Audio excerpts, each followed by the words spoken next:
Hi everyone, welcome back to the channel and a new video. We need to get on this Audi, don't we? It has been sat here for quite some time now. So just a little refresher for those of you guys that haven't watched it.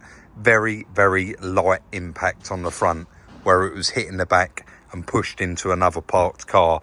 So we've got a bit of damage here on the bonnet, bit of damage here, some broken headlight lugs. We've got them. The front bumper, we're going to use the original on this. It just needs some small repairs. And of course, the worst of the damage was it was hit right there, just under the back light, pushed that quarter, just this tin piece, folded it up, put a dent in the quarter here and bent the lower arm. We changed the lower arm, the wheel's sitting exactly where it needs to be. But it is time to get this in, crack on with it and get it done because it is a Quattro TDI. It is a very, very nice car. And like I said, we've got all the bits for it. We've got the new back bumper, etc. So I'm hopefully going to chuck the jump pack on it, fire it up, get it in the workshop and make a start on it and actually get this one turned around and out the door. Just noticed they're quite bad as well. So maybe when we do get it on the ramp, we get those redone.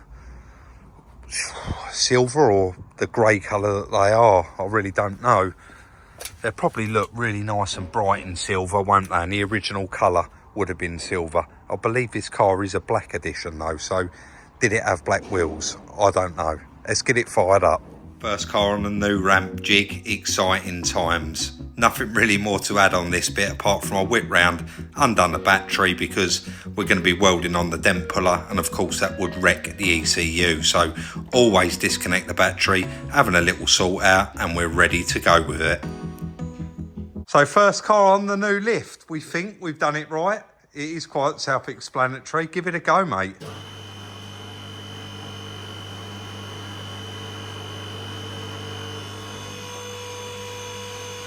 Now the only thing we've not checked is he showed us where to adjust the descent valve on that, for the yeah. speed. So before we go too high, should we just try it down, yeah, because there's a little bit fast. That is a little bit too fast. I've left the back panel off. Yeah. It's just a screwdriver and a lock nut. That's it. So we'll adjust that. But should we do that? I think we should. Yeah. Do you know what, Chris? It's, oh no, we don't. We haven't got to show it, have we? Well, was it a 13? No, a bit bigger than that, I think, aren't they? 17. Might even be a 19 here. So I'm just going to leave that rolling, and I actually did it yesterday, and it was to the right. You got the flathead? Yeah. And it. So I'll spin that camera on you. Yeah. Right, try that, bud.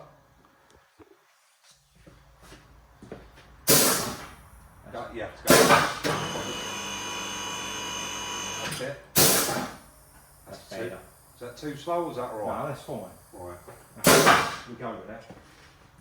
I just need to lock that, it's slightly bigger, but yeah. Loads of little bits and bobs to do till we get used to it, but looks like it's going to work just fine.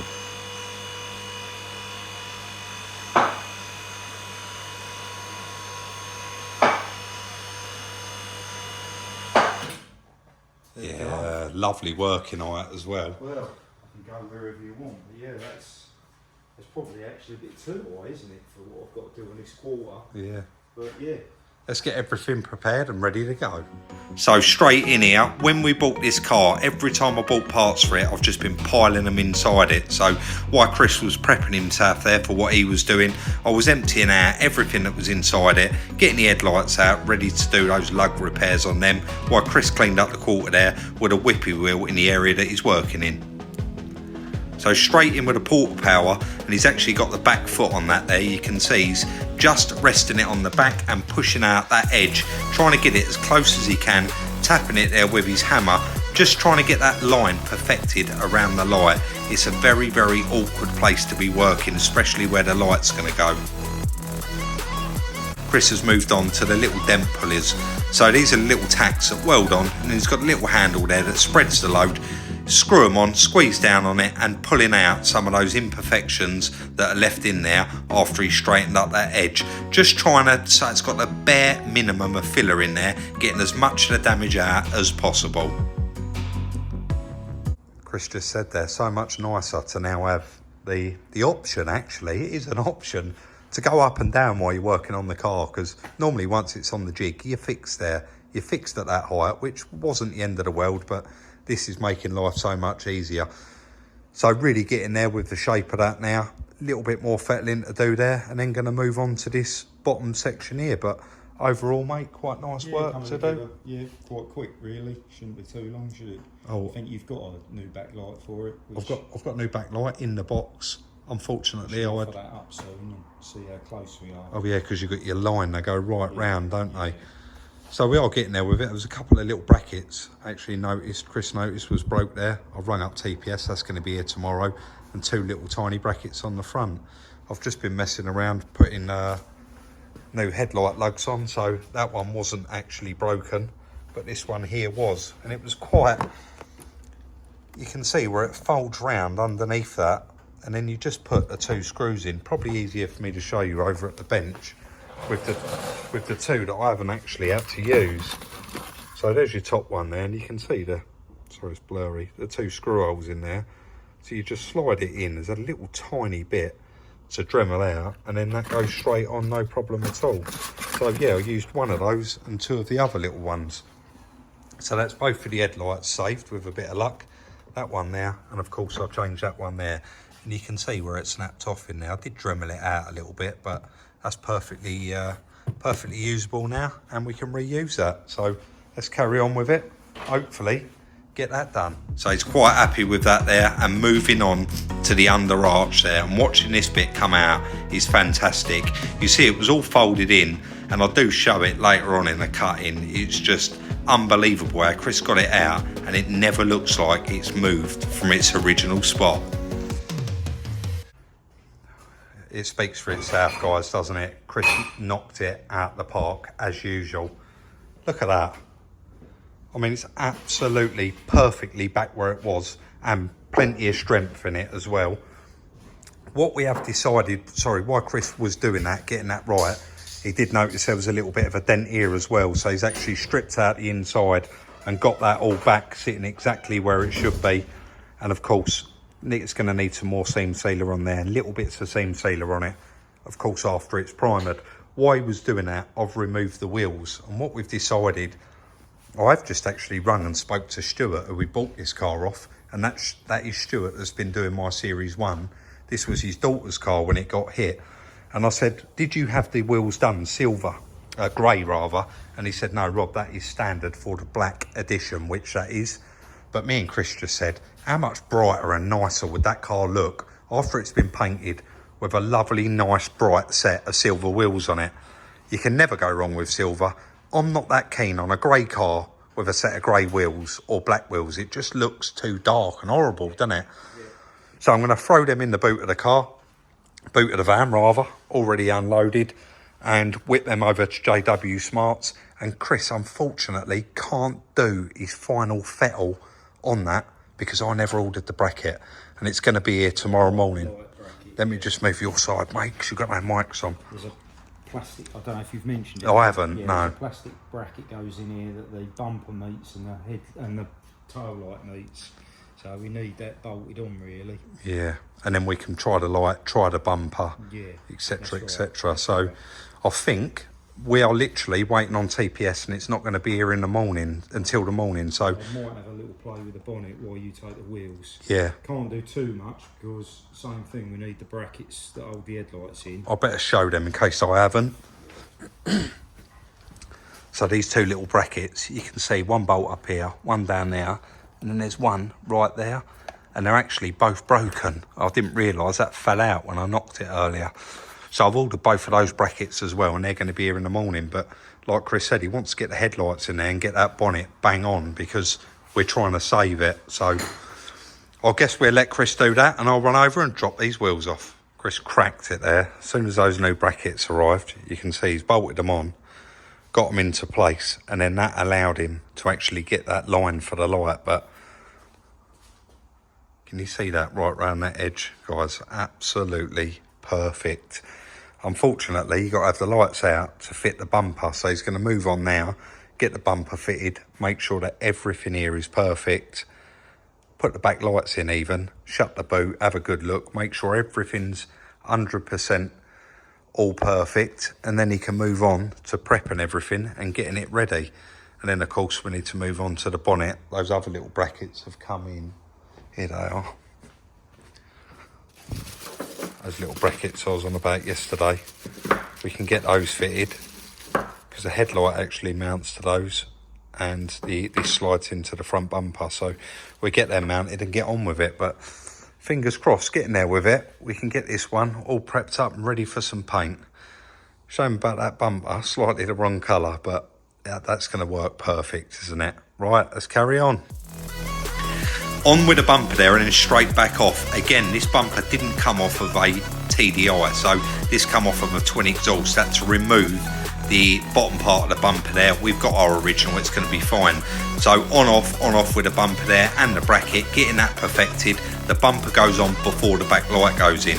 Chris wants to get that in there and just check that shape. How good is that looking in a very short space of time? You're ready to move on to start the bog work on that little bit, mate, ain't you? Yeah, some filler work now. Little bit of filler work on there, and I think that's going to be lovely. And then we can move on to the front end, which is not the end of the world, is it? But we should get there with it. I'm going to leave Chris. I've got to pop out and actually meet the person that's bought the Peugeot Expert van. He unfortunately couldn't get here till today, so I'm going to go and meet him, get that deal done and over the line, and we'll leave Chris to put a little bit of filler in there. I know quite a lot of you did say, what filler do you use? How does Chris put the filler in? And to be honest, there's no particular filler that we use, is there? You do get some that you really like and get on with, but what I will ask you to do just this time is just when you're applying it, is there any chance you can get the camera quite close? Yeah. People are really interested in how do you apply the filler, so... I haven't got a mic on. No. But I am going to leave the bumper and the light fitted. Yep. I'm going to mask them all up, bit of duct tape, bit of masking tape, and fill it with those in to get the profile. Absolutely bang on. Yeah, because there is no tolerance on any of that. No, okay, mate. There's no tweaking it. It is exactly where it is where it has to be. So we now do the filler work to the light so we get a perfect fit. All right, mate. Yeah, if we can just get you to zoom in, just showing how you apply it, really, I think that's... All right, mate, we'll leave it with you. So completely happy with the shape there. Rubbed it down, bit of sandpaper in the area that he's working, cleaned it up and ready to apply some body filler. In with the body filler and then moving straight on. Rubbing it down. He's got the extraction block on there, so sucking all the dust away so you ain't got to breathe any of it in. And then moving on here, the perfecting bit, trying to get that line absolutely bang on with his fingers. Check that out. Mate, that is absolutely bang on. Yeah, a few little pinholes to, I've just put a bit of stopper in them. And then, yeah. Would I be right in saying, so you're going to get, in filler, you're going to get some minor pinholes. And basically, you could lose it, but you'd keep going over the top with filler and then rubbing it back. So well, that's the idea of stopper. Yeah, that's right. Yeah, to fill those imperfections. Yeah, it's a lot finer than filler. Filler's quite coarse. Yeah. So the stopper's a lot finer consistency. So you can, get it in those little tiny pinholes, which are air holes when you're putting the filler on, or air holes that when you've mixed the filler, it's got trapped in there. You've got a little bit of air caught in, but yeah, that fits around that light and that bumper quite nice now. I don't know if you've shown under the arch. No, absolutely perfect. So yeah, apart from a bit of seam sealer to... well, you can see that hole there, where it lines up with the bumper perfectly. Yeah, so we're about right there, I think. Quite tricky bit of filler work, this. It's almost like sculpture, because I don't know if you want to go around the other side and show this swage line, how it tapers out to nothing. Yeah. But you've got like convex, concave on the same swage line there. So it's quite a fiddly bit, but you see how it tapers out. It's a lot deeper there, yeah. And it tapers out, and then you've got to get this to line up with the arch. So not an easy one. Mate, you nailed it. absolutely nailed it. Moving, actually we'll go on to the front end, but probably a good time to mention the Audi A4 video, because that went out a couple of days ago now. So many comments in there, people saying what a mess, other people saying that's going to be an arm and a leg, and we're going to put it out there now because you may or may not ever see that car again. We are proper on the fence with that one. That is borderline for us. The engine has took a right whack, and I've already got a price on some of the parts, and they made us cringe, didn't they? So there is a good chance that you. Well, I don't know yet. No, we'll see you just how it goes. there is it's 50-50. So you may not see that one again. We just wanted to put it out there in the comments. It was very positive, and some people said, "Core, that does look sore." So it's a nice car, though. It is a nice car, but very nice car. Chris, those parts, unbelievable. Yeah. That's the quarter panel, all completely done. The bonnet, Chris had a little tiny play with it. Like while I was out, dropping the wheels off actually, you put the corner on a stand there and just took that crease out of it and got that initially right. And it's all on, all latches okay now. Well, we can show it, can't we? Yeah, you can do. I think it's, see it's popped. Yeah. There's no tension on that. No. So you can show that. That latch is really nice actually. So, yeah, it's 95% there. We've got to change this grille. Yeah, we got a new one. Yeah, in the because we've container. got to make sure that that bonnet edge follows that grille, or the grille follows the bonnet nice. And just get this little bit, because it's broken there, need to get this bit of the bonnet exactly right to the grille. And then that'll be ready for a bit of filler work as well. So pretty much the same as what you've done on the Quarter. You want to get that fitted. Yeah, and I'll probably use that weld on aluminium stud puller and get a couple of these craters out. But because it's double skinned, you can't get in behind that. No. So yeah, it'd be nice to get that crater out there, and a little bit of this. Can tweak this a little bit. You can see there's a little bit of a high spot there, and it needs pulling on that low spot and tap that high spot down, and you get a lot of that out. So that's kind of the plan. But get this little bit of stopper finished on the back end. I'm going to whip over smarts, and we'll let you crack on with that, mate. And then that's ready for primer, that bit, isn't it? Yeah. We probably won't even film me doing that. We'll see how we get. Repetitive. It is repetitive. You know, in the same video, it's too long-winded to film it live, isn't it? Yeah. And the time lapse, it does get a bit repetitive. So it does, yeah. I think we've filmed enough of work for this video. So. Well, I'll go and get the wheels because they're done, and we'll see how you get on when I get back. All right, cheers, mate. I've actually turned up a little bit too early, guys. They are in their raw state, and they're next to go into powder coat. But unfortunately, he said from when they go into powder coat now, it's going to be 4 hours. The lady got it a bit mixed up. She thought I was picking up another set of wheels, but no, it is them. So unfortunately, we're not going to be able to pick them up. But what the lad did just say is, this lad here, he lives in Sheppey, I live in Sittingbourne. He's going to drop them off to me on his way home from work tonight. So let's get back to the yard. And straight over with a bit of panel wipe, guys. Always remember, one rag to put it on, one rag to wipe it off, otherwise you're contaminating it. Bit of etch primer. Chris is filming that, guys, as you can see, and he just sniffed a little bit of etch on there, and he's over at the bench just knocking up a bit of iBuild primer, and then that will go on, and that should be it. We'll see how it comes out once it's on. Straight on with the primer, and it looks perfect.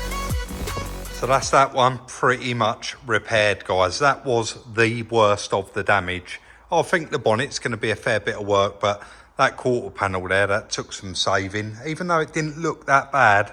Like, yeah, very tricky, Chris said, with those lines and just where it was hit. It was so awkward to do, but as you can see, back absolutely perfect.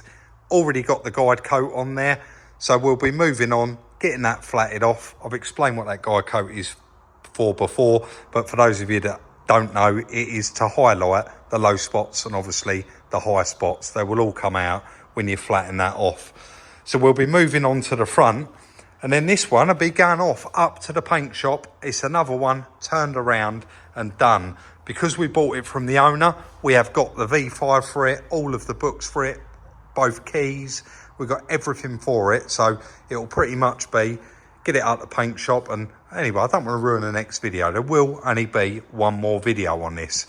So that is going to be the end of today's video on the Audi TT. But for those of you that do want to see what the wheels did come out like, I'm going to leave that right till the last minute. He's going to drop them off at my house and I can chuck it in the end of this video, can't I? So for those of you that do want to see what the wheels did turn out like, there's going to be a little bit after this section. But as usual, if you did enjoy it, hit that thumbs up. Don't forget, follow us on Instagram at Salvage Rebuilds. Guys, when you message me on there, please always include your telephone number. If you want to see what Chris gets up to around the farm and his days out, weekends away, etc., you can follow him on his private Instagram, and that's Salvage Rebuilds Chris. I know today he put a picture on there of when he was how old? About 9 or 10. He was about 9 or 10. Stand up a minute, Chris. He was about 9 or 10. He had his trousers up to here. 70s, mate. He looked just like Simon Cowell, and you had the biggest mop of hair I've ever seen. So you can follow Chris there, guys. Like, subscribe and share, and we'll see you very, very soon in the next one. So, I actually went out last night and forgot that Joe was dropping these off to my house, but he rung me. Claire unlocked my van, and of course, he's put them in the back of my van for me. Guys, that's going to make so much difference to that car. Look how nice and bright those wheels look now. He did say, do you want the centre caps done? And they was plastic copies and they were awful. And I said, you know what, don't bother. I'll just go on eBay and buy a set. I think they're like 10 quid, £10 for a set of new centre caps. So that is it, guys. All done.